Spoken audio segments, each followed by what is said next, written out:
ബ്രഹ്മയുഗത്തിലെ കൊടുമൺ പോറ്റി മമ്മൂട്ടിക്ക് വീണ്ടും ഒരു സംസ്ഥാന പുരസ്കാരം നേടിക്കൊടുക്കുമോ എന്നുള്ള ആകാംക്ഷയിൽ തന്നെയാണ് ആരാധകർ. അത് തന്നെയാണ് എല്ലാവരും കാത്തിരിക്കുന്നത്.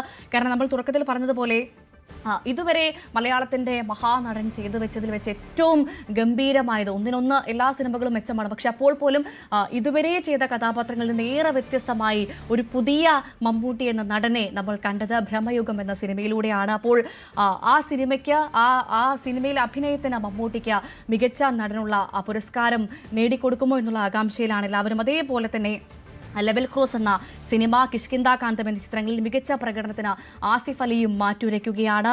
കിഷ്കിന്ധാകാന്ഡത്തിലെ വിമുക്ത ഭടൻ അപ്പുപിള്ളയെ അവതരിപ്പിച്ച വിജയരാഘവനും ആവേശത്തിലെ രംഗണ്ണനായി വന്ന ഫഹദ് ഫാസിൽ, ARM എന്ന ചിത്രത്തിൽ 3 കഥാപാത്രങ്ങൾ അവതരിപ്പിച്ച ടൊവിനോ തോമസ് ഒക്കെ നമുക്ക് മുൻപിലുണ്ട്. ഇപ്പോൾ ഞാൻ വിനു കിരിയത്തിലേക്ക് പോവുകയാണ്. ശ്രീ വിനു കിരിയത്ത്, നമ്മളെല്ലാവരും കാത്തിരിക്കുകയാണ് ആരായിരിക്കും മലയാളത്തിന്റെ 2024 മികച്ച നടനെന്നുള്ള ചോദ്യത്തിന്. ഏറ്റവും പ്രധാനമായി മലയാളത്തിന്റെ മുതിർന്ന നടനും മലയാളത്തിന്റെ യുവതാരവും ഒപ്പത്തിനൊപ്പം മാറ്റുരയ്ക്കുന്ന ഒരു സാഹചര്യമാണ് ഏറ്റവും ഒടുവിലായി നമുക്ക് ലഭിക്കുന്ന വിവരമനുസരിച്ച്. താങ്കൾ എന്താണ് പ്രതീക്ഷിക്കുന്നത്? അവാർഡ് കൊടുക്കും ഏറ്റവും നല്ല സിനിമയ്ക്ക്. എപ്പോഴും നമ്മുടെ ജൂറീസിന്റെ തീരുമാനം അന്തിമമാണ്. അതിനകത്ത് എപ്പോഴും കോൺട്രവേഴ്സി ഉണ്ടാവും. പക്ഷെ അങ്ങനെ കോൺട്രവേഴ്സി ഉണ്ടാക്കുന്നതിനോട് ഒട്ടും യോജിപ്പില്ല. ആ ജഡ്ജസ് അവരുടെ ഡിസിഷനാണ് ഫൈനൽ. ആ ഒരു കണ്ടീഷനിലായിരിക്കും എല്ലാ ജഡ്ജ്മെന്റും നടക്കുന്നത്. ഓരോരുത്തരുടെയും വ്യൂ പോയിന്റിലായിരിക്കുമല്ലോ അവർക്ക് ഈ പടം കൊള്ളാം. ചിലപ്പോൾ വേറെ ജഡ്ജ് ആണെങ്കിൽ അതായിരിക്കില്ലായിരിക്കും. അപ്പൊ അതുകൊണ്ട് അതിനെ നമ്മൾ അംഗീകരിക്കുക, അവാർഡുകളെ. അതാണ് പ്രധാനമായിട്ട് ചെയ്യേണ്ടത്. പിന്നെ നമുക്ക് മലയാളത്തിൽ ദൈവം സഹായിച്ച ഒരുപാട് സമ്പന്നരായ നടന്മാരുണ്ട്. എല്ലാവരും അഭിനയ സമ്പന്നര തന്നെയാണ്, ആരും മോശക്കാരൊന്നും അല്ലല്ലോ. അപ്പം മാറ്റുരയ്ക്കുക എന്നാണ് നിങ്ങൾ ഉപയോഗിച്ചത്. അത് വാക്ക് കറക്റ്റാണ്, മാറ്റുരയ്ക്കുകയാണ്. ആ മാറ്റുരയ്ക്കുമ്പോൾ ഏറ്റവും തിളക്കമുള്ളവർ വരട്ടെ. ശ്രീ വിനു കിരിയത്ത്, ഇപ്പോൾ ഇന്നെന്തായാലും 3:30 ആ പ്രഖ്യാപനം നടക്കും. അതേ സമയത്ത് തന്നെ ഇന്നലെ ശാരദ കുട്ടിയുടെ ഒരു ഫേസ്ബുക്ക് പോസ്റ്റ് ഉണ്ടായിരുന്നു. അതിൽ ഇങ്ങനെ പറയുന്നുണ്ട്, മലയാളത്തിന്റെ മികച്ച നടന്മാർ മമ്മൂട്ടിയും മോഹൻലാലും ഒക്കെ പുരസ്കാരങ്ങളുടെ കൊടുമുടി നേടിക്കഴിഞ്ഞു. നമുക്കറിയാം, ശ്രീ മോഹൻലാൽ കഴിഞ്ഞ തവണയാണ്, ഈ അടുത്ത ദിവസങ്ങളിലാണ് ദാദാസാഹിബ് പുരസ്കാരം നേടിയത്. അപ്പോൾ അഭിനയത്തിന്റെ പുരസ്കാരങ്ങളുടെ കൊടുമുടികൾ നേടിക്കഴിഞ്ഞു. ഇനി അവർ ഒന്ന് മാറി നിൽക്കട്ടെ, അല്ലെങ്കിൽ അവർ സ്വയം മാറി നിൽക്കണം, യുവതാരങ്ങൾക്ക് പുരസ്കാരങ്ങൾ ലഭിക്കട്ടെ എന്നാണ് ശാരദ കുട്ടിയുടെ ഒരു ഫേസ്ബുക്ക് പോസ്റ്റ് ഉണ്ടായിരുന്നു. താങ്കൾ അതിനോട് എങ്ങനെ പ്രതികരിക്കുന്നു? അത്തരത്തിലൊരു മാറി നിൽക്കേണ്ട ആവശ്യമുണ്ടോ? മത്സരമാകുമ്പോൾ മത്സരിച്ച് വിജയിക്കുകയാണോ വേണ്ടത്? 2024 ഇറങ്ങിയ ചിത്രങ്ങൾക്കുള്ള അവാർഡ് എന്ന് പറയുമ്പോൾ 2024 മമ്മൂക്കയുടെയും മോഹൻലാലിന്റെ ഒക്കെ പടങ്ങൾ ഉണ്ടെന്നുണ്ടെങ്കിൽ അത് തീർച്ചയായിട്ടും അതും കൂടെ ഈ മത്സരത്തിൽ വരും. അതിലെന്താ ഇത്ര സംശയം? വന്നേ പറ്റുള്ളൂ. അവരായിട്ട് പ്രഖ്യാപിക്കണം, ഞങ്ങൾക്കിനി ഇത്തരം അവാർഡുകൾ വേണ്ട എന്ന് പ്രഖ്യാപിക്കാൻ. പണ്ട് എനിക്കൊന്ന് ദാസേട്ടൻ അങ്ങനെ പറഞ്ഞിട്ടുള്ള പോലെ തോന്നുന്നു. അങ്ങനെ പ്രഖ്യാപിച്ചതിന് ശേഷം വേണേ, അല്ലാതെ ശാരദക്കുട്ടി പറയുന്നതിനോട് നമുക്ക് യോജിക്കാൻ ഒക്കില്ല. കാരണം എന്താ, അവര് പറയാത്തടത്തോളം അവർക്ക് കൊടുക്കാതിരുന്നാൽ അയ്യോ അവരുടെയൊക്കെ അഭിനയം പോയി എന്നല്ലേ ജനങ്ങൾ വിലയിരുത്തുള്ളൂ. അവര് നല്ല നടന്മാര് തന്നെയാണ്, അവര് നല്ലപോലെ അഭിനയിച്ചിട്ടുണ്ടെങ്കിൽ കൊടുക്കണം, ഇല്ലാതെ കൊടുക്കണമെന്നോട് ഞാനും യോജിക്കുന്നില്ല.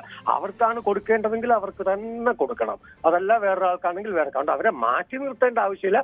അവരായി മാറി നിൽക്കുന്നത് വരെ അവർക്ക് വേണ്ടാന്ന് പറയാൻ ചിലപ്പോ ഞങ്ങൾ ഇനി അടുത്ത ആൾക്കാർക്ക് കൊടുത്തോളൂ. പക്ഷെ ആരും ചെയ്യില്ല, അതിന്റെ ആവശ്യമില്ലല്ലോ. ആ വർഷത്തെ ഏറ്റവും നല്ല അഭിനയം എന്റെ ആണെങ്കിൽ പിന്നെ എന്തിനാ വേറൊരാൾക്ക് കൊടുക്കണമെന്ന് പറയാൻ ആവശ്യമില്ല. അതിനോട് ഒട്ടും യോജിപ്പില്ല. ആ വർഷത്തെ സിനിമയ്ക്കല്ലേ നമ്മൾ കൊടുക്കുന്നത്. തീർച്ചയായും. എന്തായാലും താങ്കളുടെ ഒരു പ്രഡിക്ഷൻ പറയാമോ? ആരായിരിക്കും മലയാളത്തിന്റെ മികച്ച നടൻ? അത് നമ്മളിപ്പോ 3 മണി വരെ നമ്മൾ കാക്കണം. മോശമല്ല നമ്മൾ കയറി ഒരു പ്രഡിക്ഷൻ പറയുമ്പോ അതല്ലാന്നുണ്ടെങ്കിൽ അത് പലർക്കും ഒരിതുണ്ടാവൂലേ. അത് വേണ്ട, വരട്ടെ. അത്രേ, തീർച്ചയായിട്ടും സത്യസന്ധമായിട്ടുള്ളത് വരട്ടെ.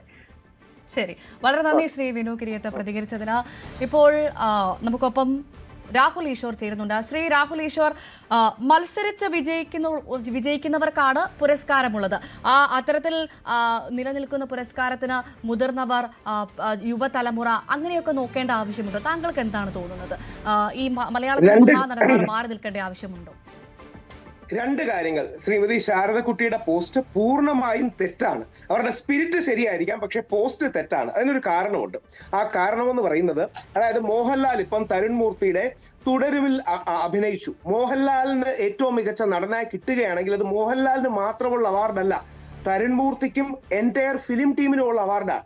അതായത് ഞാനോ താങ്കളോ പുതിയൊരു സിനിമ ചെയ്തു, അതിൽ മമ്മൂട്ടിയോ മോഹൻലാലോ അഭിനയിച്ചു, അവർക്ക് മികച്ച അഭിനേതാവായി കിട്ടിയാൽ അത് ആ അഭിനേതാവിനുള്ള റെക്കഗ്നിഷൻ മാത്രമല്ല, അത് ആ ഡയറക്ടർക്ക്, പ്രൊഡ്യൂസർക്ക്, എൻ്റയർ ഫിലിം സെറ്റിനുള്ള റെക്കഗ്നിഷനാണ്. നേരത്തെ വിനു കിരിയത്ത് സാർ പറഞ്ഞതുപോലെ കുറച്ചു കാലം മുമ്പ് ദാസേട്ടൻ അങ്ങനെ എഴുതി കൊടുത്തതായിട്ട് നമ്മൾ പല സ്ഥലങ്ങളിലും കേട്ടിട്ടുണ്ട്. ശരിയാണോ എന്നറിയില്ല, പക്ഷെ അങ്ങനെ പാടില്ല. രണ്ടാമത്തെ പോയിന്റ്, ഈ യങ് താരങ്ങൾക്ക് അങ്ങനെ ഒരു ചാരിറ്റിയോ മാറി നിൽക്കലിന്റെയോ ആവശ്യമില്ല. അതായത് അവർ ഫൈറ്റ് ചെയ്ത് തന്നെ വളരണം, പോസിറ്റീവ്ലി ഹെൽത്തി ആയിട്ട് ഫൈറ്റ് ചെയ്ത് തന്നെ വളരണം. നമുക്കറിയാം ശ്രീ മമ്മൂട്ടിയൊക്കെ ഒരുപാട് യുവതാരങ്ങളെ കൈയച്ച് സഹായിക്കുന്നതാണ്, പ്രോത്സാഹിപ്പിക്കുന്നതാണ്, പുതിയവർക്ക് അവസരം കൊടുക്കുന്നതാണ്. അപ്പം പുതിയൊരു ഡയറക്ടർ, താങ്കളോ ഞാനോ വന്ന് എന്റെ സിനിമയിൽ ഏറ്റവും മികച്ച രീതിയിൽ മമ്മൂട്ടി അഭിനയിച്ചു, പക്ഷേ മമ്മൂട്ടിക്ക് ആ തവണ അവാർഡ് കൊടുക്കേണ്ട കാര്യമില്ല എന്ന് തീരുമാനിച്ചാൽ അത് എന്റെ സിനിമയ്ക്ക് കൂടി കിട്ടാതെ പോകുന്ന ഒരു പുരസ്കാരമാണ്. അപ്പൊ നമുക്ക് ഭംഗിക്ക് വേണ്ടി മമ്മൂട്ടി മോഹൻലാൽ മാറി നിൽക്കണമെന്ന് പറയാം, പക്ഷെ അങ്ങനെയല്ല യഥാർത്ഥത്തിൽ ഉണ്ടാവേണ്ടത്. പകരം മമ്മൂട്ടിക്കും മോഹൻലാലിനും അടക്കം എല്ലാവരും തമ്മിൽ ഒരു ഫെയർ കോമ്പറ്റീഷൻ വേണം. മമ്മൂട്ടി എന്ന് പറഞ്ഞുകൊണ്ട് ഒരാൾക്ക് അവാർഡ് കൊടുക്കരുത്. മമ്മൂട്ടി വലിയ താരമാണ്, അദ്ദേഹത്തെ നമ്മുടെ അവാർഡ് പരിപാടിക്ക് കൊണ്ടുവരാൻ പറ്റും, അതുകൊണ്ട് അവാർഡ് കൊടുക്കണം എന്ന് പറയുന്ന ആറ്റിറ്റ്യൂഡ് മാറ്റി Mammootty versus Asif Ali versus Tovino versus Prithviraj versus Lalettan versus Suresh Gopi versus ആരാണെങ്കിലും അവർ ഫെയർ ആൻഡ് സ്ക്വയർ ഫൈറ്റ് ചെയ്യണം. കിട്ടുന്നത് ഈ അഭിനേതാക്കൾക്ക് മാത്രമല്ല, ആ കഥാപാത്രത്തിന് കൂടിയാണ്. അതുകൊണ്ട് പൂർണ്ണമായിട്ടും അത്തരം അനാവശ്യമായ അത്തരം ഔദാര്യങ്ങളൊന്നും സിനിമയിൽ ആവശ്യമില്ല. സിനിമയിൽ ആർക്കും ആരുടെ ഔദാര്യം ആവശ്യമില്ല. ലാലേട്ടനും മമ്മൂട്ടിയും ഒക്കെ ഒരുപാട് സിനിമകൾ, മമ്മൂക്കയൊക്കെ ഒരുപാട് സിനിമകൾ ചെയ്തു. അതുകൊണ്ട് മമ്മൂട്ടിക്ക് ലാലേട്ടന് രണ്ട് വർഷം മാറി നിൽക്കട്ടെ, പുതിയ താരങ്ങൾക്ക് ആ മാർക്കറ്റ് കൈയടക്കാൻ അവസരം കൊടുക്കട്ടെ എന്ന് പറയാൻ പറ്റൂ. അപ്പൊ അതേപോലെ തീർച്ചയായിട്ടും അവാർഡുകളുടെ കാര്യത്തിൽ ആരെയും ഒഴിവാക്കരുത്, അവർ സ്വയവും മാറി നിൽക്കരുത്. കാര്യം അങ്ങനെ ശ്രീ മമ്മൂട്ടിയും മോഹൻലാലും ചെയ്താൽ അവർ ചെയ്യുന്ന സിനിമയോടുള്ള ഒരു അനീതിയാകും, അവർ ചെയ്യുന്ന മികച്ച ആ കഥാപാത്രത്തോടുള്ള അനീതിയാകും. ആ കഥാപാത്രത്തിനും കൂടിയാണ് അവാർഡ് കിട്ടുന്നത്, മോഹൻലാലിന് മാത്രമല്ല, മമ്മൂട്ടിക്ക് മാത്രമല്ല, അല്ലെങ്കിൽ സുരേഷ് ഗോപിക്ക് മാത്രമല്ല, അല്ലെങ്കിൽ ശ്രീ ദിലീപിന് മാത്രമല്ല, ശ്രീ പൃഥ്വിരാജിന് മാത്രമല്ല, ആ കഥാപാത്രത്തിന് കൂടിയാണ്. അതുകൊണ്ട് മറ്റേത് കേൾക്കുമ്പോൾ ഫാൻസ് തോന്നും മമ്മൂട്ടിക്ക് മോഹൻലാലിനൊക്കെ ഓരോ അവാർഡ് കിട്ടിയല്ലോ, അതുകൊണ്ട് അവർ ഇനി മാറി നിൽക്കട്ടെ. അങ്ങനെയല്ല, ആ കഥാപാത്രത്തിനെയും കൂടെയാണ് നമ്മൾ ആദരിക്കുന്നത്. ആ അഭിനേതാവ് ആ വേഷപ്പകർച്ചയിൽ കഥാപാത്രത്തിലേക്ക് പകർന്നാടുമ്പോൾ. അതുകൊണ്ട് ആ അഭിപ്രായം ശരിയല്ല. പകരം എല്ലാവരും ഫെയർ ആൻഡ് സ്ക്വയർ ആയി ഫൈറ്റ് ചെയ്യട്ടെ. മമ്മൂട്ടിയും ആസിഫ് അലിയും രണ്ട് ക്യാരക്ടേഴ്സ് തമ്മിൽ ഫൈറ്റ് ചെയ്യുമ്പോൾ ആസിഫ് അലിയാണ് ബെറ്ററെങ്കിൽ ആസിഫ് അലിക്ക് കിട്ടട്ടെ. യങ്സ്റ്റേഴ്സിനെ എൻകറേജ് ചെയ്യണം. അതിനർത്ഥം ബാക്കിയുള്ളവരെ, നമ്മുടെ ഈ മഹാനടന്മാരെ ഇഗ്നോർ ചെയ്യണമെന്നല്ല. എന്റെ വോട്ട് മമ്മൂക്കയ്ക്കാണ്, യാതൊരു സംശയവുമില്ല. ഞാൻ വലിയ മമ്മൂട്ടി മോഹൻലാൽ ഫാനാണ്. അതുകൊണ്ട് എന്റെ വോട്ട് മമ്മൂക്കയ്ക്കാണ്. ഇനി എത്ര തവണയും അദ്ദേഹത്തിന് വീണ്ടും വീണ്ടും അവാർഡ് കിട്ടണമെന്ന് ആഗ്രഹിക്കുന്ന ഒരു വ്യക്തിയാണ് ഞാൻ. തീർച്ചയായും താങ്കൾ ദയവായി തുടരുക. ഇപ്പോൾ അഡ്വക്കേറ്റ് മുഹമ്മദ് ഇബ്രാഹിം കൂടി നമുക്കൊപ്പം ചേരുന്നുണ്ട്. ശ്രീ മുഹമ്മദ് ഇബ്രാഹിം, നമുക്കറിയാം 2024 കലാമൂല്യം കൊണ്ടും ജനപ്രീതി കൊണ്ടും ഏറെ മുന്നിട്ട് നിന്നൊരു സിനിമാ വർഷം തന്നെയാണ്. അക്കാര്യത്തിൽ നമുക്ക് സംശയമില്ല. ഇപ്പോഴെന്തായാലും നമ്മൾ കാത്തിരിക്കുകയാണ് മലയാളത്തിന്റെ മഹാനടൻ 2024 മികച്ച നടൻ ആരായിരിക്കും, മികച്ച നടി ആരായിരിക്കും എന്നുള്ള കാത്തിരിപ്പാണ്. താങ്കളുടെ ഒരു വിലയിരുത്തൽ എങ്ങനെയാണ്? അതിനുശേഷം ഞാൻ പ്രധാന വിഷയത്തിലേക്ക് വരാം. ഞാൻ ഈ വിഷയത്തിൽ നിന്ന് മനസ്സിലാക്കിയത്, പോസ്റ്റുമായി ബന്ധപ്പെട്ട് വായിച്ചപ്പോൾ മനസ്സിലായ ഒരു കാര്യം എന്ന് വെച്ച് കഴിഞ്ഞാൽ, ഇതൊരു ആദരവായിട്ടോ പ്രോത്സാഹനമായിട്ടാണ് ശ്രീമതി എസ് ശാരദക്കുട്ടി അത് കണ്ടിട്ടുള്ളത്. സത്യത്തിൽ ഇത് ആദരത്തിന്റെയും പ്രോത്സാഹനത്തിന്റെയും പ്രശ്നമല്ല, ഇതൊരു മത്സരമാണ്. ഈ മത്സരത്തിൽ ഇപ്പൊ നമ്മളൊരു ചെറിയ മത്സരം, കോളേജ് ഡിബേറ്റ് മത്സരത്തിന് പോകുന്നു, നല്ല പ്രസംഗ മത്സരത്തിന് പോകുന്നു. ആ മത്സരങ്ങളൊക്കെ നമ്മളൊരു ഏജ് ക്രൈറ്റീരിയ വെക്കും. ഈ ഏജ് ക്രൈറ്റീരിയ ഉള്ളൊരു മത്സരമല്ല ഇത്. അടിസ്ഥാനപരമായി ഈ മത്സരത്തിൽ ഇവിടെ നോക്കുന്ന ഒരു കാര്യം, ഇവരിൽ ആരാണ് നന്നായി അഭിനയിക്കുന്നത് എന്നുള്ളത്. അവിടെ ഏജ് ക്രൈറ്റീരിയ ഒരു ബാധകമായ ഒരു കാര്യമല്ല. അവിടെ ആരാണ് നന്നായി പെർഫോം ചെയ്യുന്നു എന്നത് മാത്രമാണ് അടിസ്ഥാന വിഷയം. പിന്നെ ഈ അഭിപ്രായത്തെ കുറിച്ച് ചോദിച്ചാൽ നമ്മൾ ശ്രദ്ധിക്കേണ്ട ഒരു കാര്യം, പോസ്റ്റ് കോവിഡ് കാലത്ത് മമ്മൂട്ടി എന്ന നടൻ നടത്തിയിട്ടുള്ള, അയാൾ നടത്തിയ എക്സ്പീരിയൻസ്, അയാൾ നടത്തിയ പെർഫോമൻസുകൾ നോക്കിക്കഴിഞ്ഞാൽ ഈ ആരെയും അമ്പരിപ്പിക്കുന്ന പെർഫോമൻസ് നടത്തിക്കൊണ്ടിരിക്കുന്ന ഒരു മനുഷ്യൻ എന്തിന്റെ പേരിലാണ് മാറി നിൽക്കേണ്ടതെന്ന് മനസ്സിലാവുന്നില്ല. അയാൾ പെർഫോം ചെയ്തുകൊണ്ടിരിക്കും. അതുകൊണ്ട് നമ്മൾ തമാശക്ക് ഈ സ്കൂളിലൊക്കെ മത്സരിക്കുമ്പോഴൊക്കെ പറയും, നിങ്ങൾ ഈ കുറെ മത്സരം കിട്ടിയിട്ട് മാറി നിന്നൂടെ എന്നൊക്കെ ചോദിക്കുന്ന പോലെ മാറി നിർത്താവുന്ന ഒരു കാര്യമല്ല. ഇവിടെ മത്സരത്തിൽ മാറ്റുരയ്ക്കുന്നത്, മത്സരത്തിൽ പരിശോധിക്കപ്പെടുന്നത് പെർഫോം ചെയ്യുന്നുണ്ടോ, ആ പെർഫോമൻസ് നമ്മളെ കൂടുതൽ എക്സൈറ്റ് ചെയ്യുന്നുണ്ടോ, കൂടുതൽ നന്നായി പെർഫോം ചെയ്യുന്നുണ്ടോ എന്നുള്ളത് മാത്രമാണ്. അതുകൊണ്ട് ആ പെർഫോമൻസിനാണ് നമ്മൾ അവാർഡ് കൊടുക്കുന്നത്, പെർഫോമൻസിനാണ് നമ്മൾ വിലയിരുത്തുന്നത്.